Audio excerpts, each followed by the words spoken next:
Соочен со американската јавност која е предпазлива кон војната на Блискиот Исток, со рейтингот кој му е во опаѓање и притисокот од некои земји сојузнички да прецизира и доследно да ги изложи војните цели, американскиот председател Доналд Трамп во обраќањето до нацијата од Белата куќа рече дека Соединетите Американски држави ја уништиле морнарицата и воздухопловните сили на Иран и ги уништиле неговите балистички ракети и нуклеарната програма.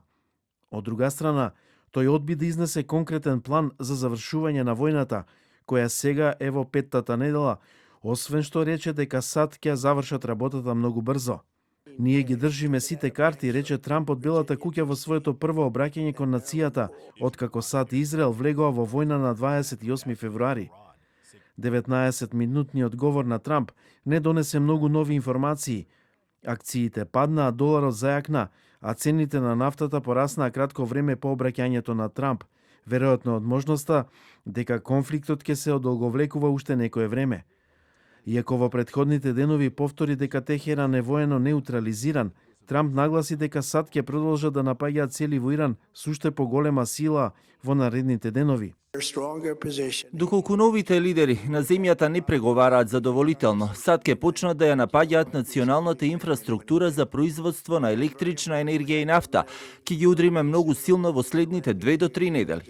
Иако американскиот председател ја призна растечката загриженост кај американците дека војната го прави бензинот недостапен, тој инсистираше дека цените наскоро ќе паднат и дека нивното зголемување е вина на Иран. Тој додаде дека земјите што го добиваат поголемиот дел од својата нафта од регионот на Персискиот залив треба да ја преземат водечката улога во отворањето на Ормудскиот теснец. Иранскиот председател пак во писмо до американскиот народ изјави дека неговата земја не негува непријателство кон обичните американци. Ги повика Соединетите Американски држави да ја прекинат војната, предупредувајќи дека Исламската република ќе преживее секаков облик на американска агресија. Кој од интересите на американскиот народ на вистина служат во оваа војна? Дали имаше објективна закана од Иран за да се оправда таквото однесување?